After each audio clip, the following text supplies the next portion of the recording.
ये सरकार गरीबों की नहीं, उद्योगपतियों के साथ खड़ी है। जौनपुर में प्रेस कॉन्फ्रेंस में देखिए राजभर व भाजपा को कह दी अखिलेश ने ये बात। आगे बढ़ाएं। ओम प्रकाश राजभर लगातार आप पर सवाल उठाते रहे कि आप एसी से बाहर नहीं निकलते। देखिए एसी क्या है, मैं 22 साल राजनीति हो गई मुझे, और 22 साल में आप सब जानते होंगे कि किसके इशारे पे उठा रहे होंगे। मुझे तो लगता है कि उनके अंदर आत्मा किसी और दल की आ गई है, और गांव देहात में झाड़ फूक होती है ना, उन्हें झड़वाना फुकवाना पड़ेगा और तभी ठीक होंगे, उससे पहले ठीक नहीं होने वाले। लेडी की सुरक्षा उनको क्यों मिली है? ये इसलिए मिली कि जो बीजेपी को खुश करेगा उसे सुरक्षा मिलेगी, बीजेपी को जो खुश रखेगा वो स्वतंत्र और आजाद घूमेगा।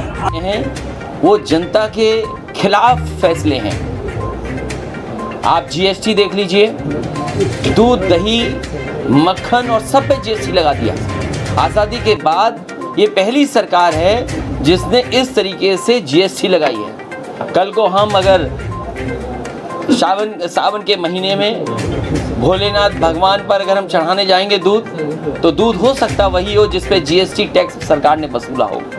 इसने हमारे भारतीय जनता पार्टी ने हमारे भोले भाले भोलेनाथ के जो हमारे पूजा करने वाले हैं श्रद्धालु, उन्हें भी नहीं छोड़ा इन्होंने, उन पे भी टैक्स वसूल लिया। और इतना भ्रष्टाचार की कल्पना नहीं कर सकते थे जितना सरकार में हो रहा है। सरकार को एसआईटी बनानी पड़ी ट्रांसफ़र पोस्टिंग में, जब पीडब्ल्यूडी के ट्रांसफ़र पोस्टिंग में ओएसडी हटाना पड़ा इन्हें। डिप्टी सीएम को चिट्ठी लिखनी पड़ी कि अधिकारी उनकी नहीं सुन रहे, गलत ट्रांसफ़र हो गए। अभी शिक्षा विभाग पर भी उंगली उठी है। नमामि गंगे और जो पानी को लेकर के, गंगा सफाई को लेकर के मंत्री ने सरकार पर प्रेशर लगा दिया।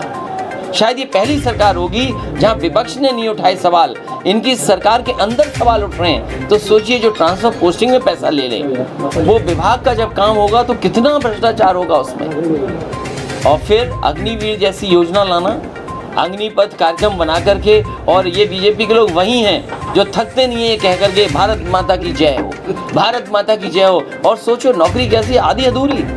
जो नौजवान सपना देखता है वर्दी पहनने का, जो नौजवान सपना देखता है कि हम सीमा की रक्षा करेंगे, उस नौजवान को आप आधी अधूरी नौकरी दे रहे हो। और अब तो वो आंकड़े बाहर आ गए हैं, 22 करोड़ लोगों ने फॉर्म भरा और मात्र 7 लाख लोगों को नौकरी मिली। इससे ज़्यादा खराब बात और क्या हो सकती है सरकार को? इससे ज़्यादा नौजवानों को धोखा क्या सरकार दे सकती है? और फिर वहीं सरकार कुछ लोगों के साथ ऐसा खड़ी है जैसे कल्पना नहीं कर सकते आप।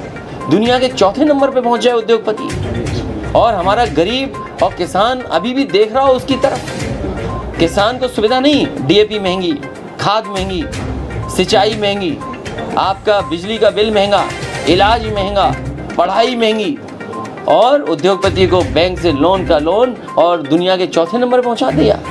ये सरकार गरीबों की नहीं, उद्योगपतियों के साथ खड़ी है।